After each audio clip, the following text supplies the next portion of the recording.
এই দুনিয়ার পুরো জীবনটা এটা হচ্ছে লালসাময় একটা জীবন, ভিডিওটি লোভ, এবং ইসলামিক মরিচিকা, ভিডিওটি মায়াজাল। এই মায়াজালে আমরা আটকে আছি, অবশ্যই ফলে মৃত্যুর কথা আমরা ভুলে গিয়েছি। পাগলের মতো ছুটছি, আরো টাকা লাগবে, আরো খ্যাতি লাগবে, আরো যশ লাগবে, আরো দাপট লাগবে। আমার এত টাকা দিয়ে কি হবে?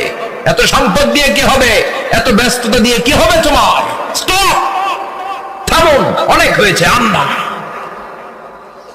থামুন, take a rest and think about death. Think that you have to go back to your Lord. একটু বসেন না, একটু ভাবেন যে আমাকে চলে যেতে হবে, চলে যেতে হবে। এই কোলাহল, এই ব্যস্ততা, এগুলো থাকবে, থাকবো না আমি।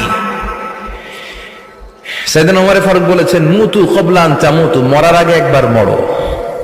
হাসিবু ক্বাবলা আন তুহাসাবু আলাইকুম, তোমার হিসাব নেওয়ার আগে তুমি একবার নিজের হিসাবটা করো না।